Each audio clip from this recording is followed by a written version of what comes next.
मोक्षमार्गस्य नेतारं वेतारं कर्मभूभृतां ज्ञातारं विश्वतत्त्वानां वन्दे तद्गुणलब्धये वन्दे तद्गुणलब्धये तत्त्वार्थसूत्रकर्तारं ग्रदपेक्षोपलक्षितं वन्दे गणेन्द्रसञ्जात मुमा स्वामी मुनीश्वरं मुमा स्वामी मुनीश्वरम्। अपनी चर्चा यहाँ पर पतवार सूत्र ग्रंथ के माध्यम से तीसरे अध्याय पर अपनी चर्चा अपन ने प्रारंभ की थी।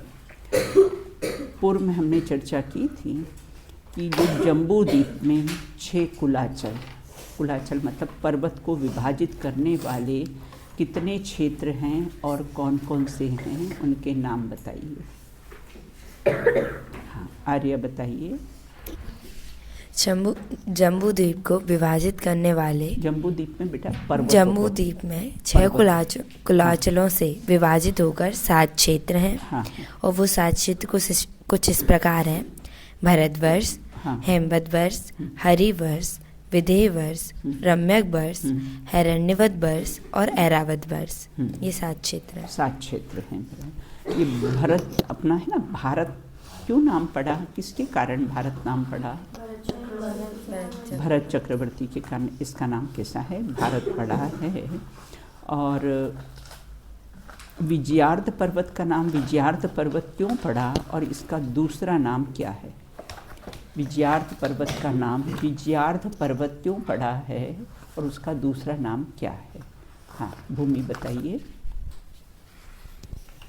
चक्रवर्ती के विजय क्षेत्र की आधी सीमा इसी पर्वत से निर्धारित होती है, अतः इसका नाम विजयार्ध सार्थक है। हाँ। इसका दूसरा नाम रजताचल पर्वत हाँ, है। मतलब चांदी का है।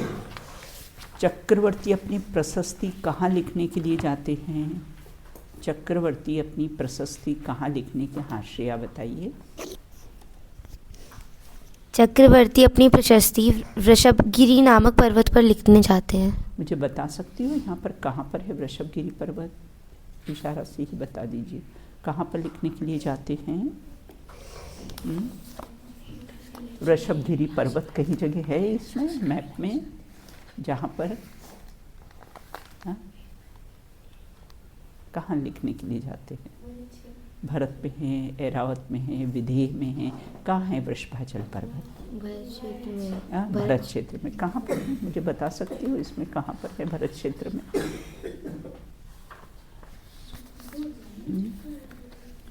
चलो भूमि बताओ कहाँ पर है।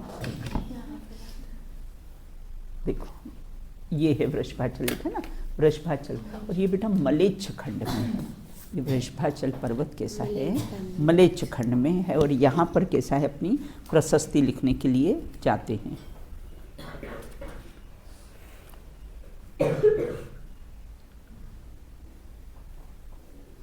सारे तीर्थंकरों का जन्म कहाँ होता है और निर्माण कहाँ पर होता है? सारे तीर्थंकरों का चलो बताइए बेटा। सारे तीर्थंकरों का जन्म अयोध्या नगरी में होता है और निर्वाण समय शिखर से होता है। हाँ, और ये कैसे? आर्य खंड के, ये आर्य खंड के, ये है अयोध्या नगरी, ये अयोध्या नगरी है।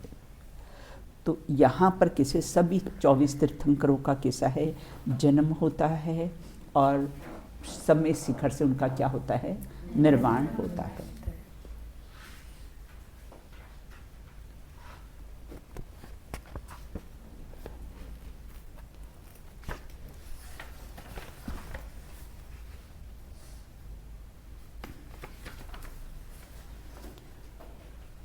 कल्प वृक्ष कितने प्रकार के होते हैं?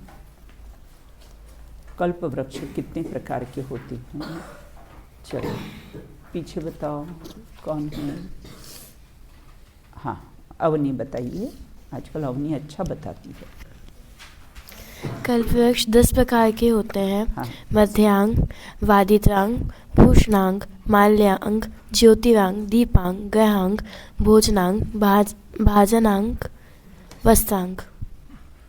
यह 10 प्रकार अपन के हैं। सोचते ना कि अपने यहाँ पर कल्पवृक्ष हो जाए, तो ऐसे परिणाम करो, सुपात्र को दान दो, ऐसे परिणाम करो तो अपना भी जन्म कैसा है भोग भूमि में हो जाएगा।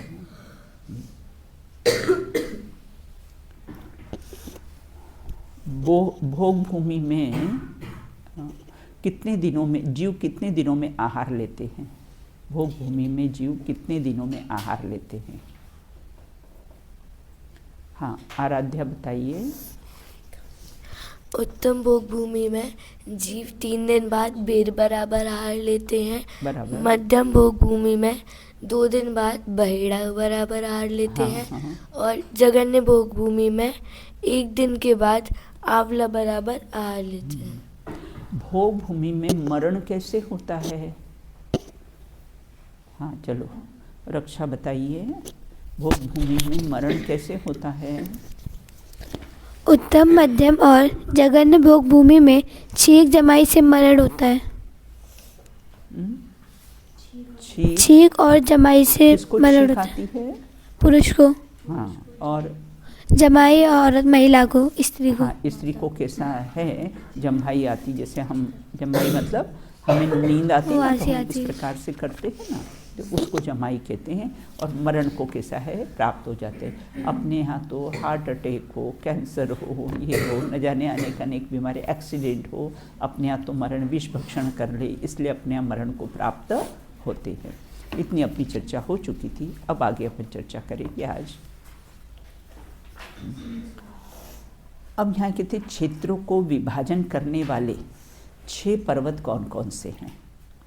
क्षेत्रों को विभाजन करने वाले कैसे हैं?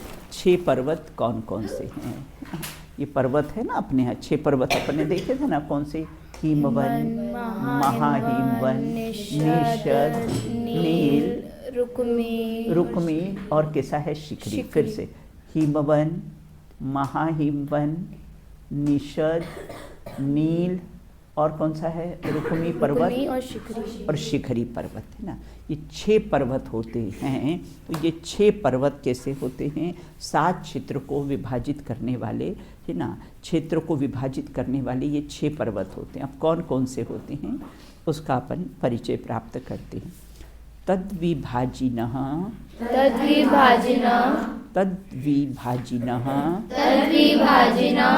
पूर्वपरायता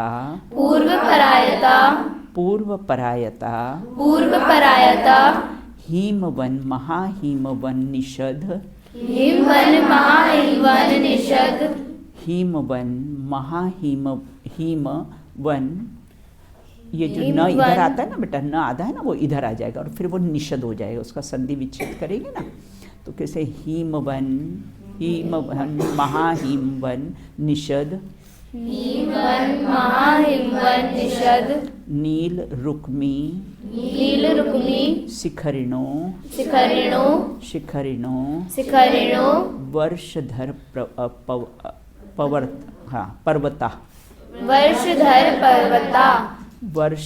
पर्वता। चलो कंटिन्यू में पढ़िए। तद्विभाजिना पूर्वपरायता हिमवन महाहिमवन निषद नील रुक्मी शिखरिणो वर्षधर पर्वता। एक बार फिर से पढ़िए। तद्विभाजिना पूर्वपरायता हिमवन महाहिमवन निषद नील रुक्मी शिखरिणो वर्षधर पर्वता। हाँ चलो, दृष्टि। तद्विभाजिना पूर्वपरायता हिमवन महाहिमवन निषद नील रुक्मी शिखरिणो वर्षधर पर्वता। चलो विधि पढ़िए। तद्विभाजिना पूर्वपरायता हिमवन महाहिमवन निषद नील रुक्मी शिखरिणो वर्षधर पर्वता। अब यहाँ ये कहते हैं कि तद, देखो इसका संधि विच्छेद कहाँ पर? तद मतलब वह मतलब किसकी? उन क्षेत्रों की अपनी विभाजित करने वाले है ना।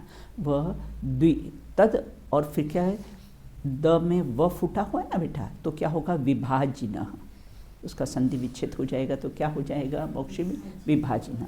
और पूर्व है ना, अर्थात उन क्षेत्रों को विभाजन करने वाले, उन क्षेत्रों को कैसा है, बीच में पर्वत आ गया ना, तो क्षेत्रों का कैसा है, विभाजन हो गया है ना, बीच में कैसा है, ये पर्वत आ गया है, तो भरत क्षेत्र और हेमवत क्षेत्र का विभाजन हो गया है, ये बीच में हिमवत पर, ऐसे 6 पर्वत है और 7 क्षेत्रों का विभाजन इस प्रकार से हो जाता है। तो पूर्व परायता, पूर्व परायता मतलब पूर्व से पश्चिम तक फैले हुए हैं। ये कहाँ से फैले हुए हैं, ये पर्वत कहाँ से फैले हुए हैं, पूर्व से। देखो वो पूर्व दिशा है, ये पश्चिम दिशा है, ये ऊपर उत्तर दिशा है और नीचे दक्षिण दिशा है। तो ये कहाँ से कहाँ तक फैले हुए, पूर्व से पश्चिम तक कैसे है, ये पर्वत कैसे हैं, फैले हुए हैं। और फिर उनके नाम बताए हैं ना, हिमवन, महाहिमवन, निषद, नील, रुक्मी, शिखरी, ये वर्षधर, वर्षधर मतलब किसी क्षेत्र ना, ये किसी क्षेत्रों को विभाजित करने वाले हैं, पर्वत हैं। ये क्षेत्रों को विभाजित करने वाले, 7 क्षेत्रों को विभाजित करने वाले ये 6 पर्वत है। 6 पर्वत कौन कौन से, एक बार फिर से बताइए। हिमवन, महाहिमवन, निषद, नील, रुक्मी, शिखरी। क्षेत्रों को विभाजन वाले कुलाचल पर्वत कितने और कौन से हैं, बोले 6 हैं, वो अब नाम अपने देख लिए हैं। भरत और हेमवत क्षेत्र में कौन सा पर्वत विभाजित करता है, ये अपन ने देखा है, ये भरत क्षेत्र, और कौन सा है, ये हेमवत क्षेत्र। उसको विभाजित करने वाला कौन सा है, हिमवन पर्वत होता है। ये हिमवन पर्वत है, ये भरत को और ये हेमवत क्षेत्र को विभाजित करता है। तो भरत और हेमवत क्षेत्र को कौन सा पर्वत विभाजित करता है, भरत और हेमवत क्षेत्र को हिमवान पर्वत विभाजित करता है। हेमवत और हरिवर्ष आगे भी ऊपर लगा लेना।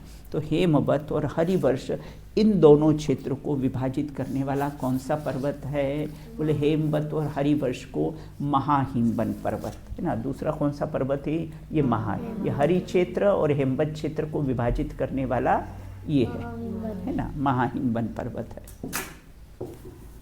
हरिवर्ष और विधेय क्षेत्र को विभाजित करने वाला कौन सा पर्वत है, निषद पर्वत है ना। ऊपर देखो दिख रहा है अपने को मैप में, निषद पर्वत है। विधेय और रम्यक को विभाजित करने वाला कौन सा पर्वत है, बोले नील, जो नीले रंग का दिख रहा है ना ऊपर, वो नील पर्वत है।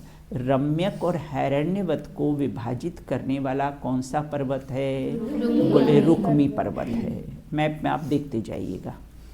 हैरण्यवत और ऐरावत को विभाजित करने वाला पर्वत कौन सा है, हैरण्यवत और ऐरावत को शिखरी पर्वत कैसा है, विभाजित करता है। इस प्रकार से ये विभाजित करने 7 क्षेत्रों को ये 6 पर्वत कैसे है, विभाजित करते हैं। अब कहते हैं कि इन पर्वतों का रंग कैसा है, कौन से रंग के होते हैं, अपने यहाँ भी होता है ना, कोई का सांवला रंग, किसी का गेहुआ रंग, कोई गोरा रंग, सबके अलग अलग कलर होते हैं ना। तो इन पर्वतों के रंग कौन कौन से हैं ना, उसकी चर्चा अपन करेंगे, मतलब वर्ण विशेष की चर्चा अब इसमें करेंगे। हेमार्जुन, हेमार्जुन, हेमार्जुन, हेमार्जुन, तपनीय, तपनीय, तपनीय, तपनीय, वैडुर्य, वैडुर्य, वैडुर्य, वैडुर्य, रजत हेममया, रजत हेममया, रजत हेममया, रजत हेममया। चलो पढ़िए। हेमार्जुन, तपनीय, वैडुर्य, रजत हेममया। फिर से एक बार पढ़िए। हेमार्जुन, तपनीय, वैडुर्य, रजत हेममया। देखो अब इसका पहले तो संधि विच्छेद, पहले तो कोई पढ़ लो बेटा, चलो। हाँ श्रेया पढ़िए। हेमार्जुन, तपनीय, वैडुर्य, रजत हेममया। चलो सौम्या। हेमार्जुन, तपनीय, वैडुर्य, रजत हेममया। अब इसका संधि विच्छेद पहले अपन देख लेते हैं। हेमार्जुन है ना, अर्थात कैसा होता है, ये हेम और अर्जुन, उसका संधि विच्छेद करेंगे ना, तो हेम और कैसा होता है, अर्जुन। और तपनीय है ना, हेमार्जुन मतलब ये पर्वत कैसे हैं, हेम ना, तो ये हाँ सबसे पहले हेम मतलब सोना ना, फिर कैसे अर्जुन चांदी, और फिर तपनीय, तपनीय मतलब तपायमान स्वर्ण के समान। जब स्वर्ण को तपाते हैं ना बेटा एकदम से लाल पूरा हो जाता है ना, उसका रंग वो पीला नहीं होता है, तो जैसे तप्तायमान स्वर्ण के समान लाल रंग। वैडूर्य, वैडूर्य मतलब नीलमणि, आप देख रहे हो ना नील पर्वत ऊपर देखा ना, नीले कलर का, जिस कलर के हैं ना बेटा उसी कलर के इसमें भी मैप में भी वही कलर कैसे हैं बताए हुए हैं।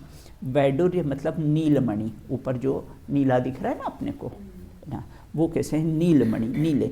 जैसे मयूर पंख होता है ना, मयूर पंख और उसके कंठ में यहाँ पर वो होता है ना नीला नीला नीलमणि ना, वो उस प्रकार का उस रंग का कैसा है ये पर्वत होता है।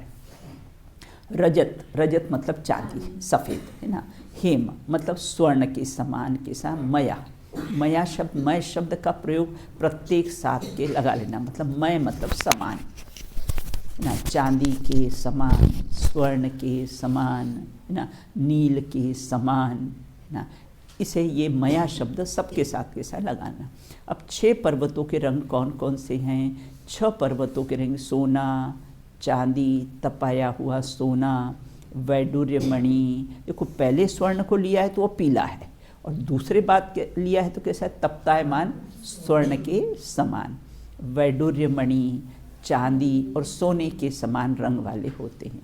हिमवान, महाहिमवान पर्वत का रंग ऐसा क्यों है? हिमवान पर्वत का मिट्टी और पत्थर सोने की तरह है, तथा महाहिमवान पर्वत पर मिट्टी और पत्थर चांदी की तरह है। अपने यहाँ भी होती ना, जैसे राजस्थान में मिट्टी का कलर कुछ और होता है, मध्य प्रदेश में काली मिट्टी पाई जाती है, राजस्थान में थोड़ी लाल मिट्टी पाई जाती है, और भी अपन कहीं जगह जाते तो मिट्टी का कलर कैसा है अलग अलग होता है ना। उसी प्रकार ये पर्वतों का रंग भी अलग अलग होता है। निषद और नील पर्वत का रंग ऐसा क्यों है? निषद पर्वत की मिट्टी पत्थर से तपता हुए सोने की तरह, तथा नील पर्वत पर मिट्टी पत्थर वैडूर्यमणि के समान कैसे हैं, चमकती हैं। रुक्मी शिखरी पर्वत का रंग ऐसा क्यों है?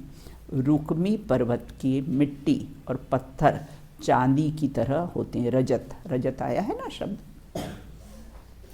और शिखरी पर्वत पर मिट्टी पत्थर और सोने के समान होती है। इस प्रकार इस सूत्र में तो कैसा है, सिर्फ उसके कैसे हैं रंग ही बताए हैं। अब आगे कहते हैं कि ये पर्वत किससे निर्मित है, ये पर्वत किससे बने हुए हैं, तो उसकी चर्चा यहाँ पर करते हैं अपन। मणि विचित्र, मणि विचित्र, मणि विचित्र, मणि विचित्र, पार्श्वा, पार्श्वा, पार्श्वा, पार्श्वा, उपरी मूले, उपरी मूले, उपरी मूले, उपरी मूले, च तुल्य विस्तारा, च तुल्य विस्तारा, च तुल्य विस्तारा। च तुल्य विस्तारा। हाँ पढ़िए एक बार। मणि विचित्र पार्श्वा उपरी मूले च तुल्य विस्तारा। एक बार फिर से। मणि विचित्र पार्श्वा उपरी मूले च तुल्य विस्तारा। अब यहाँ ये कहते हैं, देखो पहले इसका अपन संधि विच्छेद कर ले। हाँ पढ़ो बेटा। मणि विचित्र पार्श्वा ऊपरी मूले चा तुल्या विस्तारा। चलो पढ़ो रक्षिता। मणि विचित्र पार्श्वा ऊपरी मूले चातुल्य विस्तारा। अब यहाँ ये कहते मणि विचित्र मतलब रंग बिरंगे। मणियाँ होती ना बेटा, कैसे होती हैं? आपने बचपन में हम क्या करते थे, बहुत सारी चूड़ियों को इकट्ठा करके, आपने किया ऐसा? हमने तो किया है। एक ऐसा बना लेते थे कांच का, और फिर उसमें बहुत सारी चूड़ी के टुकड़े डाल देते थे, फिर उसको ऐसा ऐसा घुमा के देखते थे तो रंग बिरंगी चूड़ियाँ दिखती थी वो बिल्कुल उसमें। और ये इंद्रधनुष आपने देखे होंगे, इंद्रधनुष देखे होंगे ना, विचित्र रंग के कैसे हैं, दिखते हैं। जैसे मणि विचित्र मतलब रंग बिरंगी मणियों के समान है ना। ये पार्श्वा, पार्श्वा मतलब मणि है ना, मणि विचित्र पार्श्वा। अर्थात किसे हैं, ये रंग बिरंग मणि के नाम हैं इनके। ऊपरी, ऊपरी मतलब ऊपर ना, मूले मूल में, मतलब टॉप में, एक तो टॉप में और एक बेसमेंट में, दो में। ऊपरी ऊपर टॉप का, और मूल मतलब बेटा नीचे। तो ऊपरी और च कैसे हैं, च मतलब और, तुल्य विस्तारा समान होते हैं। आपने ढोलक देखा होगा ना, ढोलक में कैसे ऊपर का राउंड टॉप और नीचे का राउंड टॉप दोनों कैसे होते हैं, समान होते हैं। दोनों समान होते हैं ना, ऊपर का और नीचे का। बीच में मोटा होता है, लेकिन कैसे होते हैं, ऊपर का और नीचे का दोनों कैसे समान। उसी प्रकार से ये जो होते हैं ना पर्वत, ये पर्वत कैसे होते हैं, मतलब विचित्र मणियों के समान ऊपर और मध्य में कैसे होते हैं, समान होते हैं। ये पर्वत किससे निर्मित है, ये पर्वत पार्श्व भाग, अर्थात कैसा है, ऊपरी भाग में और नीचे के भागों में विचित्र रंग बिरंगी मणियों से कैसे होते हैं, जड़े हुए होते हैं, निर्मित होते हैं। मतलब उबड़ खाबड़ नहीं होते हैं। ये पर्वत कैसे होते, आपने नंदीश्वर द्वीप की रचना देखी होगी ना, उसमें बीच बीच में सब पर्वत बने हुए ना, कोई लाल कलर का है, कोई ब्लैक कलर का है। आप देखना, आप कभी जाओगे तो ध्यान से देखना उसमें। तो इस प्रकार से उबड़ खाबड़ नहीं होते हैं, बिल्कुल प्लेन है ना, दीवार के समान प्लेन होते हैं बिल्कुल। ऐसा कोई क्षेत्र नहीं जहाँ हमने, ऐसा कोई क्षेत्र नहीं है जहाँ हमने कैसा है, एक बार भी जन्म मरण नहीं किया हो। अनंत बार अमेरिका, यूरोप, लंदन वगैरह ऐसा कोई भव परावर्तन में ऐसा कोई क्षेत्र नहीं है जिसमें हमने अनंत बार जन्म मरण नहीं किया हो। तो भोग भूमि है ना, और परावर्तन में भ्रमण नहीं किया हो। भवन में जी भर घूम चुका, कण कण को जी भर भर देखा, मृग सम मृग तृष्णा के पीछे मुझको न मिली उसकी रेखा। रेखा कैसी होती है आर्या, कितनी पतली होती है ना रेखा। तो इतना किंचित मात्र भी सुख नहीं मिला। सब दूर घूम घूम कर घूम आए, लेकिन किंचित मात्र भी सुख नहीं मिला है। इन पर्वतों का विस्तार कितना है, ये पर्वत ऊपर से नीचे तक कैसे है, समान ही होते हैं। और ये पर्वत, कुलाचल पर्वतों के मध्य में क्या है, पर्वतों के मध्य में तालाब है। रहते ना, अपन ऊपर जाते हैं, अपन शिखर जी जाते हैं तो बीच में आता है ना नाला आ जाता है, गंधर्व नाला आता है ना, और भी नाले आ जाते हैं, ऊपर के नदियाँ दिख जाती है, कि तालाब दिख जाते हैं। तो उसी प्रकार से ये पर्वतों के कैसे हैं, मध्य में कैसे हैं, तालाब पाए जाते हैं। अब कहते हैं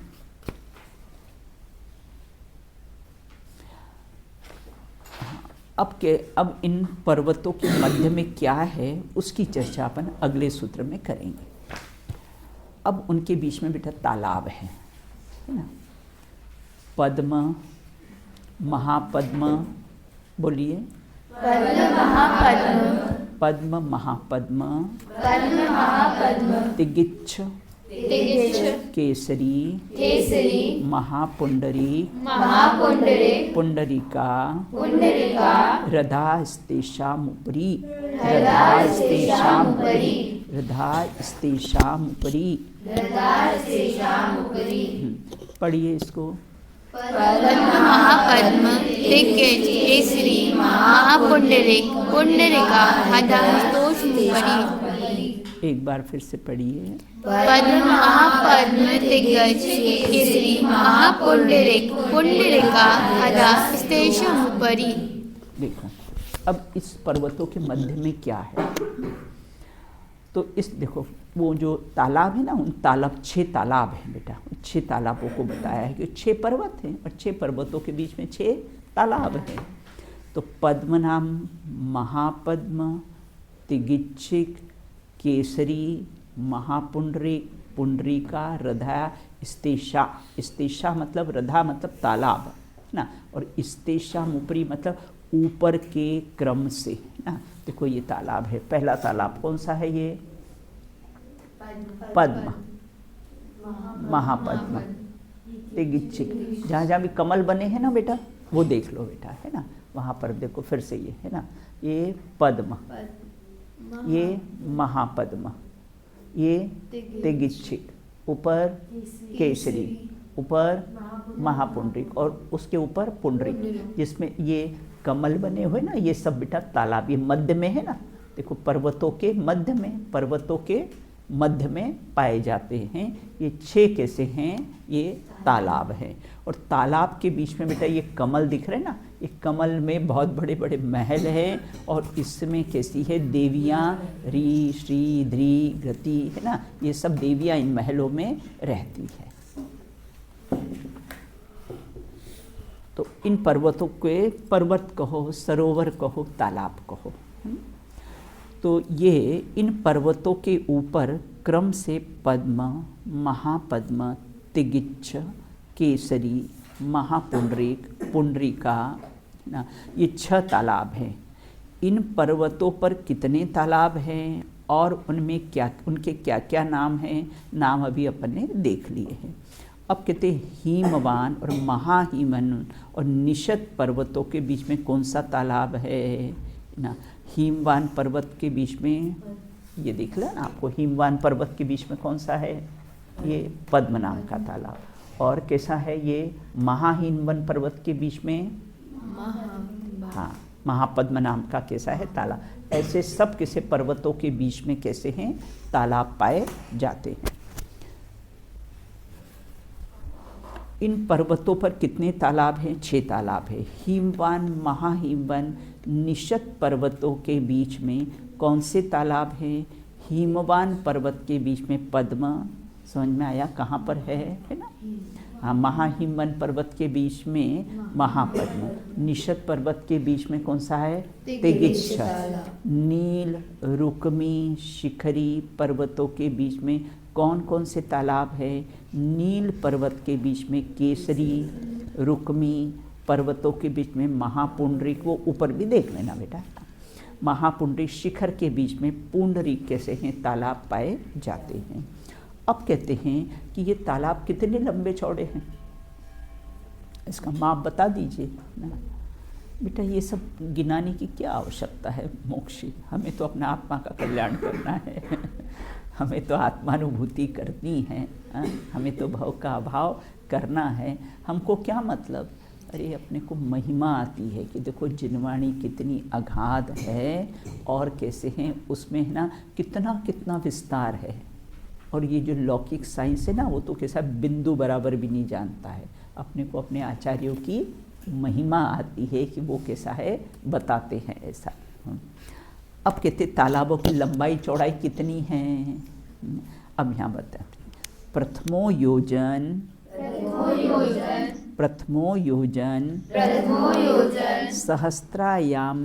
सहस्त्रायामस्तदर्धः,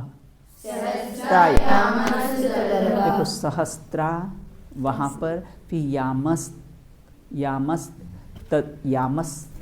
तदर्धः, ऐसा उसका संधि विच्छेद करेंगे ना तो सहस्त्रा यामस तदर्धः ऐसा। हाँ, विस्कंभो रदय, फिर से प्रथमो योजन सहस्त्रायामस तदर्धः विष्कंभो रदय। अब यहाँ ये कहते हैं, चलो आप लोग फिर से पढ़ लीजिए इसको एक बार। प्रथमो योजन सहस्रायामस तदर्धः विष्कंभो रदय।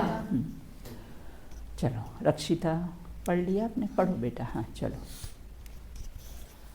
प्रथमो योजन सहस्त्रायामस्त ददर्गा विष्कंभो, तद है ना बेटा, तदर्ध, फिर द में फिर ध फूटा हुआ है ना, तदर्ध। प्रथमो योजन सहस्त्रायामस्त तदर्धा विष्कंभो हृदः। चलो मोक्षी। प्रथमो योजन सहस्त्रायामस तदर्धा विष्कंभो रदः। अब कहते हैं देखो यहाँ पर कहाँ पर संधि विच्छेद होगा, ये सहस्त्रा ये सहस्त्रा मतलब कैसा होता है 1000, सहस्त्र मतलब 1000। तो प्रथमो योजन है ना, अर्थात जो पहला तालाब है, तो पहला तालाब कौन सा है? पद्म नाम का पहला तालाब कौन सा है? ये पद्म नाम का पहला तालाब है ना। ये पहला तालाब कितना, मतलब इसकी लंबाई चौड़ाई कितनी है? बोले 1000 योजन लंबा और उससे आधा, तदर्थ है ना, आधा। आधा कैसा है? चौड़ा है, अर्थात 1000 योजन लंबा है और 500 योजन चौड़ा है ना। 1000 योजन लंबा है और 500 योजन चौड़ा है। तो इस प्रकार से ये प्रथम तालाब कितने योजन लंबा और चौड़ा कैसा है? पहला तालाब 1000 योजन लंबा और 500 योजन चौड़ा, उसका तल भाग मतलब बेसमेंट, तल भाग मतलब बेसमेंट किसके समान है? वज्र के समान। ये वज्र किसको बोलते हैं? वज्र किसके समान? कोई वर्तमान योग का उदाहरण आपको याद है वज्र का? हनुमान जी है ना। हनुमान जी कैसे हैं? उनका व्रज वृषभ नारा सहनन शरीर था ना बेटा, जो अंतिम शरीर होता है ना, जिसको चरम शरीरी बोलते हैं, जो उसी भाव से जो मोक्ष जाने वाले जीव होते हैं ना, उनका कैसा है शरीर? कैसा होता है? व्रज वृषभ नारा सहनन शरीर, 6 प्रकार के शरीर होते हैं ना। तो उसमें क्या होता है कि वो जिससे टकराएगा वो चूर चूर हो जाएगा और उसको खरोच तक नहीं आएगी। हनुमान जी थे ना, विमान में जा न रहे थे, हनुरुद्दीप के विमान में कैसे हैं? जा रहे थे, नीचे हाथ कर बेटा, जा रहे थे। तो वहाँ क्या हुआ? अब चंचल प्रकृति के थे, तो विमान में से नीचे गिर गए, और नीचे गिर गए तो वो क्या हुआ? वो जिस शिला पर गिरे वो शिला बेटा चूर चूर हो, और ये खेल रहे थे, हंस रहे थे। तो वज्र वृषभ नारा सहनन शरीर होता है, उसकी ये जो बोन्स होती है ना बेटा, हड्डी के समान। अपन तो जरा सा गिरे अपने को फ्रैक्चर हो जाए, हाँ? और वो ऊपर से गिरे तो भी वो पत्थर शिला टूट गई, लेकिन उनको कैसा, हाँ ठीक के नहीं बैठो, रक्षा आगे बैठो। तो इस प्रकार से यहाँ ये कहते हैं वज्र के समान है ना, मतलब बहुत मजबूत, उसका जो तल भाग होता है बहुत मजबूत होता है। और तट भाग मतलब किनारा। अपन सी साइड जाते हैं, नदी के साइड जाते हैं ना, तो किनारा होता है ना, वो किनारा। और नाना प्रकार की मणि और सोने के समान होते हैं, विभिन्न रंग के होते हैं, बहुत सुंदर होते हैं, किसी ने बनाए नहीं हैं।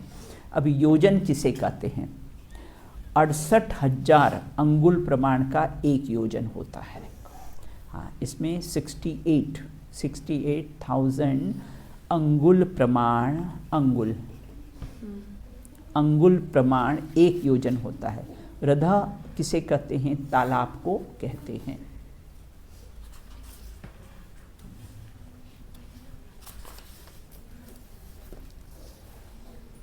अब कहते हैं इसकी गहराई कितनी होती है। आपने लंबाई चौड़ाई तो बता दी, लेकिन उन तालाबों की कितने डीप होते हैं, कितने गहरे होते हैं। तो अब कहते 10 योजनावगाह। पढ़िए 10 योजनावगाह। एक बार फिर से पढ़िए 10 योजनावगाह। चलो, बहुत सरल है ना, तो इसलिए अपन नहीं पढ़ पाएंगे, सबको कैसे पढ़ते हुए आ जाता है। अब कहते हैं उन तालाबों की गहराई कितनी है? बोले उन तालाबों की गहराई देखो 10 योजन। उसका संधि विच्छेद करेंगे ना तो बेटा क्या हो जाएगा? योजन ना लिखा है ना, तो क्या हो जाएगा? अवगाह है ना। अवगाह मतलब कैसी? उसकी गहराई, उसकी गहराई कितनी है। तो उन तालाबों की गहराई कितनी है? तो उसमें उक्त प्रथम तालाब कौन सा है? पद्म नाम का, उसका 10 योजन गहरा है। योजन का प्रमाण अभी बता दिया था ना कितना योजन है। वैसे 2000 कोश का भी एक योजन है, ऐसा भी आगम में आता है। और ये 68,000 अंगुल प्रमाण भी कैसा होता है? एक योजन होता है। अब पद्म नामक तालाब की गहराई कितनी है? इसकी 10 योजन है। और अवगाह किसे कहते? अवगाह मतलब गहराई। और पद्म शब्द कहाँ लिखा है? सूत्र में तो पद्म शब्द कहीं नहीं लिखा है, लेकिन कैसा है, प्रथम है ना, प्रथम क्रम से, क्योंकि सूत्र बेटा संक्षिप्त होते हैं। सूत्र किसको बोलते हैं? जिसमें संक्षिप्त कथन हो उसको कैसा है, सूत्र कहते हैं। तो क्योंकि चर्चा तालाब की चल रही ना, इससे तालाब शब्द उसमें लगा लेना। अब आगे कहते हैं, वो छोटे छोटे सूत्र हैं, इसमें बहुत ज़्यादा कुछ समझाने के लिए नहीं है। लंबाई, चौड़ाई, गहराई, बस यही बताया है। अब आगे कहते हैं कि उनके बीच में क्या है, वो जो तालाब हैं उन तालाबों के बीच में क्या रहता है। अपने यहाँ तो आजकल होते ना, तालाबों के बीच में फाउंटेन लगा देते हैं, कुछ कुछ कर देते हैं, आजकल सब दूर कर देते हैं ना, नदियों के बीच में, इनमें कैसे हैं, तालाबों के बीच में फाउंटेन लगा देते हैं। तो यहाँ कहते हैं तालाबों के बीच में क्या है, तो उसकी चर्चा अपन करेंगे। तन्मध्ये योजनम पुष्करम तन्मध्ये योजनम पुष्करम। एक बार पढ़ लीजिए सामूहिक। तन्मध्ये योजनम पुष्करम।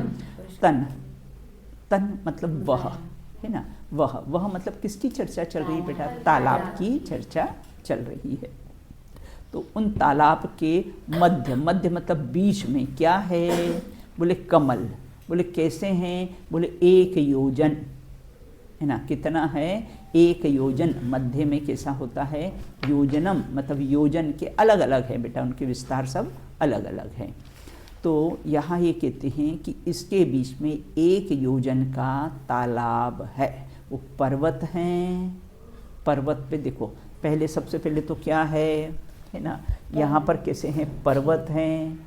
पर्वत के बीच में तालाब हैं। तालाब के बीच में कैसा है? कमल हैं, है ना। इतनी तो चर्चा हो गई ना, इतना तो समझ में आ गया ना।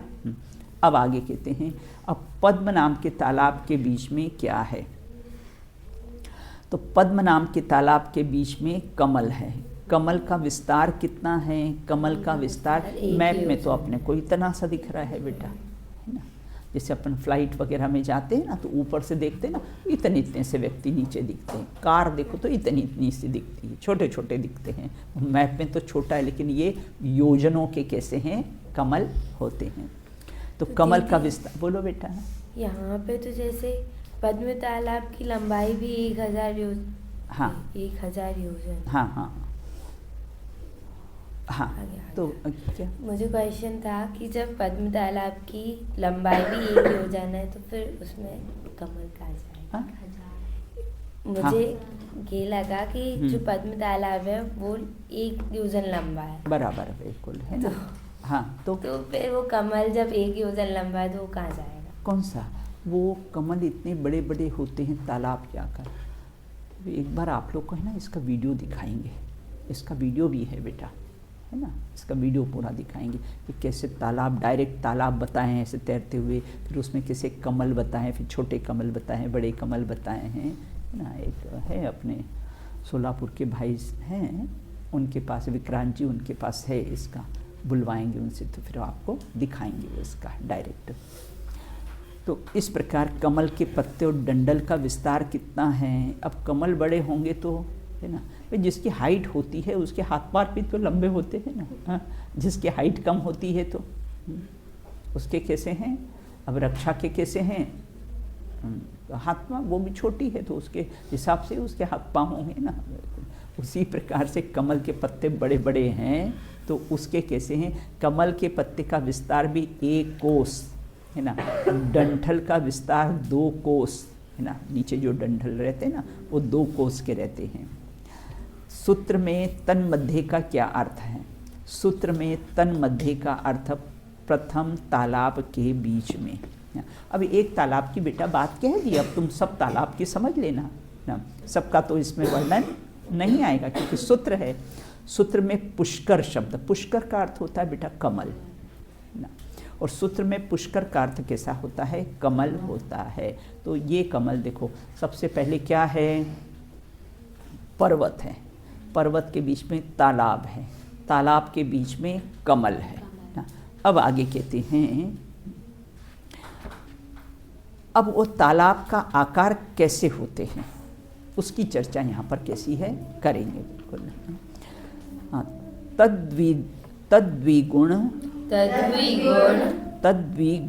द्विगुणा पूरा पढ़ेंगे अपन। तद्विगुण द्विगुणा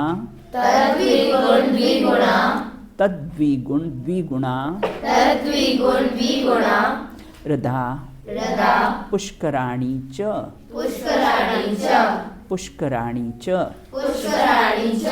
हाँ, पढ़िए एक बार।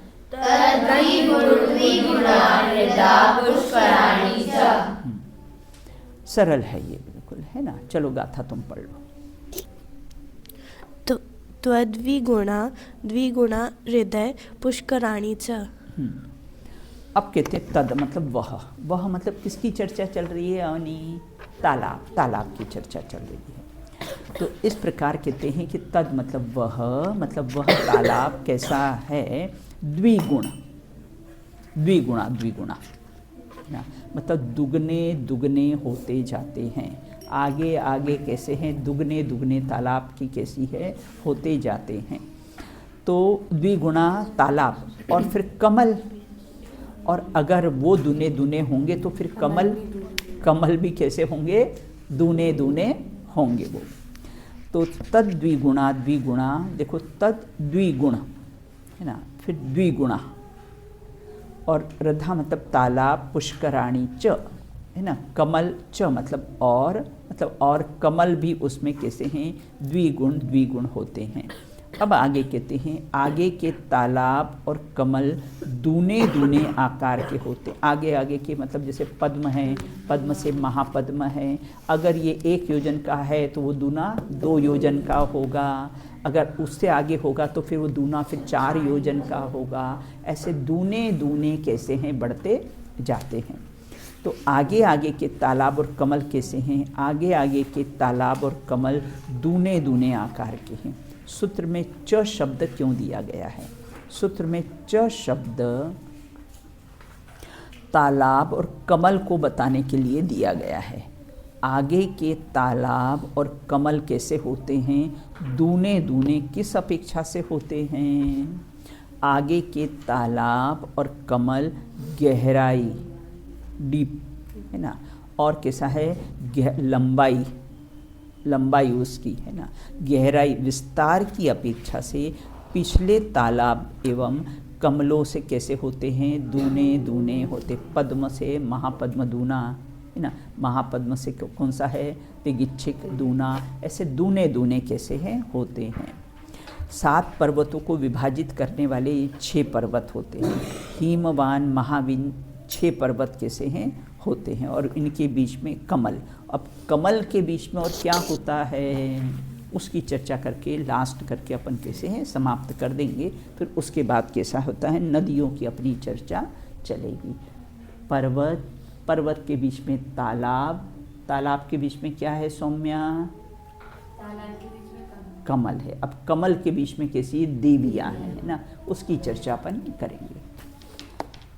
आपने कई पुरानी कोई फिल्मों में देखा ना, कोई ऐसा कमल का फूल हो, उसमें देवियाँ कैसी है नृत्य कर रही हो।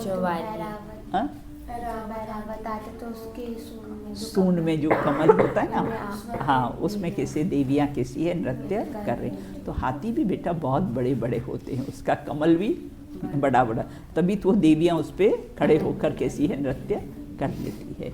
अब कहते हैं कि देखो पर्वतों पर जो तालाब है ना, तालाब में कमल है, और कमल कैसे कुछ छोटे कमल के परिवार, उन कमलों के भी बेटा परिवार होते हैं, वो छोटे कमल होते हैं।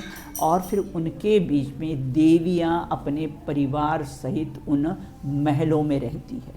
वो कमल में महल रहते हैं, महलों में क्या करती है? देवियाँ रहती है। अब उन देवियों के नाम बताए हैं। तन्नी वासिन्यो,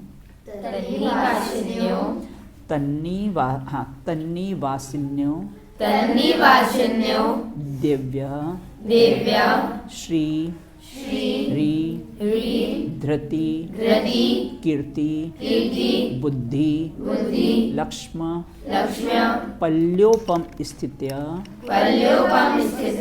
ससामानिक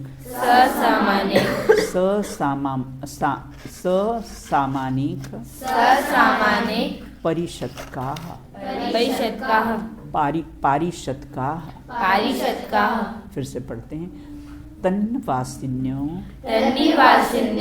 देव्यः श्रीह्रीधृति कीर्ति बुद्धि लक्ष्म पल्योपम स्थित्य ससामानिक पारिषत्काः। पढ़िए एक बार। तन्निवासिन्यो देव्या श्रीह्रीधृति कीर्ति बुद्धि लक्ष्म्या पल्योपम स्थित्या ससामानिक पारिषत्काः। चलिए पढ़ो। हाँ, आर्य पढ़िए। तन्निवासिन्यो देव्या श्री हिरी धृति कीर्ति बुद्धि लक्ष्म्या पल्योपम स्थित्या ससामानिक पारिषत्काः। चलो पढ़ो बेटा। तन्निवासिन्यो देव्या श्री ह्री धृति कीर्ति बुद्धि लक्ष्म्या पल्योपम स्थित्या ससामानिक पारिषत्काः। अब कैसे हैं तन? तन मतलब वह, मतलब वह क्या? हाँ बोल बेटा, कोई प्रश्न? नहीं, ये सब पृथ्वी काय के हैं, है ना। जैसे अपने यहाँ जाते हैं ना बेटा, ये अपने यहाँ ऊपर वो बना हुआ है, विदेही क्षेत्र है ना, उसमें ऊपर वो अशोक वृक्ष बना हुआ है ना। अब वो वृक्ष वनस्पति काय का है क्या? नहीं है ना, पृथ्वी काय का है ना। ऐसा ही होते हैं। ना ना ना नहीं बढ़ते, बड़े तो फिर कटिंग करना पड़ेगा। तो यहाँ ये कहते तन। तन मतलब वह मतलब कैसे? कमलों में, है ना। वासिन्यो मतलब निवास, है ना, निवास। किनका? देव्य मतलब देवियों का, है ना। तो उनका कैसा होता है? अब वो देवियों के नाम में श्री ह्री धृति कीर्ति बुद्धि लक्ष्म। अब वो कितनी, उनकी आयु कितनी होती है? एक एक देवियों की आयु कितनी होती है? बोले पल्योपम, पल्य से कुछ अधिक ना। पल्य का माप बताया था ना कि पल्य जो गड्ढा भरा हुआ है वो पल्य, और उसमें से एक एक 100 बार निकाले वो सागर है ना। तो पल्य और सागर है ना। तो यहाँ ये कहते हैं कि पल्योपम मतलब पल्य से कुछ अधिक, इतनी इतनी उनकी उम्र। स्थिति मतलब आयु, स्थिति मतलब आयु। और किसे? ससामानिक, ससामानिक और पारिषद। ये देवियाँ सामानिक और पारिषद देवों के साथ निवास करती है। ब्रह्मचारिणी रहती है बेटा।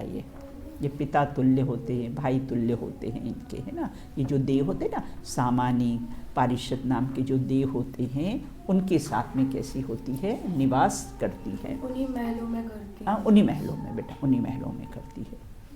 महल बने हुए हैं और उन महलों में ही निवास करती हैं। बोलो बेटा। एक कमल में एक ही देवी रहती है। कौन सी है? जैसे श्री देवी है तो हाँ, वह सिर्फ पद्म, जो पद्म सरोवर में जो कमल अभी है। अपन आगे पढ़ते हैं कौन कौन देवियाँ कौन कौन से देवों के साथ रहती है। अब कमलों पर रहने वाली देवियों के नाम क्या हैं और कितनी हैं? वो 6 देवियाँ हैं, क्योंकि 6 कमल हैं। 6 कमल हैं तो आ गया ना तुम्हें प्रश्न का उत्तर। 6 कमल है, उसमें 6 देवियाँ हैं। तो एक एक कमल पर एक एक देवी रहती है अपने परिवार के साथ में। तो ये 6 श्री ध्री धृति कीर्ति बुद्धि लक्ष्मी, ये 6 देवियाँ हैं। इन देवियों की आयु कितनी है? इन देवियों की आयु कैसी? एक पल्योपम, पल्य से कुछ अधिक होती है। ये देवियाँ कौन से देवों के साथ निवास करती है? ये देवियाँ सामानिक और पारिषद देवों जाति के देवों के साथ निवास करती है। अब सामानिक किसे कहते हैं? सामानिक देव किसे कहते हैं? तो समान स्थान में रहने वाले देव को सामानिक देव कहते हैं। देखो अपन यहाँ पृथ्वी पर रहते हैं ना, समान में रहते हैं, तो और कोई लोग पहाड़ पे रहते हैं, अपन बोलते हैं ना पहाड़ी लोग हैं ये, जो पहाड़ों पे रहते हैं है ना, उनको अपन क्या कह देते हैं, पहाड़ी लोग हैं ये। तो ऐसे समान स्थान पर रहने वाले देव कैसे सामानिक कहलाते हैं। ये पिता दादा उपाध्याय के समान होते हैं। जैसे हम भी कैसे अपने घरों में पापा हैं, दादाजी हैं, और कदाचित कोई कैसे हैं, कोई अपने साथ में अपने गुरुवर भी रहते हैं। जैसे हम यहाँ तुम रहते हो तो अपने गुरुजनों के साथ में रहते हो। तो ऐसे माता पिता दादा उपाध्याय आदि के सदस्य, और वह देव भी वह ये सब किसे पिता दादा उपाध्याय आदि के सदस्य हैं। पारिषद किसे कहते हैं, सभा और परिषद में रहने वाले को पारिषद कहते हैं। पारिषद मित्र के समान होते हैं। अब कहते केसरी और महापुंडरिक, पुंडरिक तालाब में कौन सी देवियाँ रहती है ना, तो केसरी तालाब में कमल पर कीर्ति नामक की देवी रहती है। महापुंडरिक तालाब पर कमल पर बुद्धि नामक की देवी रहती है। पुंडरिक तालाब के कमल पर लक्ष्मी नाम की देवी निवास करती है।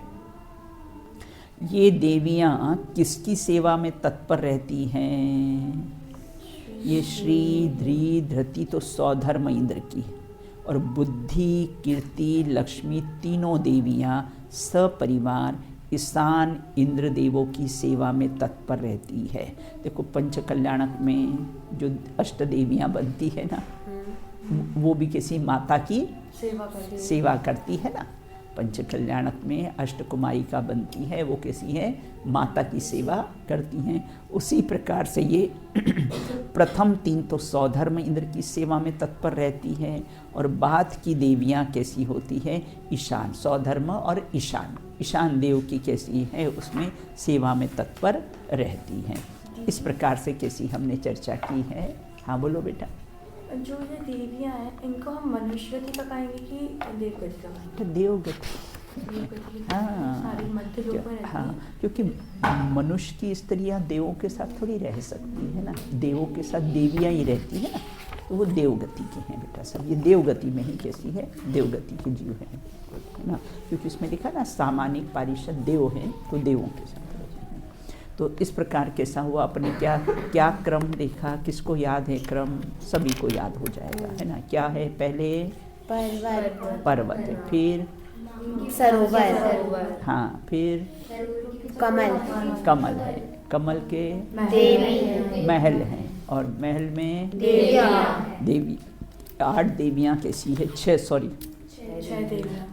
6 कमल हैं, उनमें 6 देवियाँ रहती है। किसके साथ रहती है ना, देवों के साथ रहती है। सामानिक पारिषद मतलब पिता दादा गुरुओं के समान है, ये उनके साथ में रहती है। और किसकी सेवा में तत्पर रहती है, बोले सौधर्म इंद्र की सेवा में प्रारंभ की 3 देवियाँ, और आगे की 3 देवियाँ ईशान आदि देवों की सेवा में तत्पर रहती हैं। इस प्रकार का अपना ये विषय हुआ है।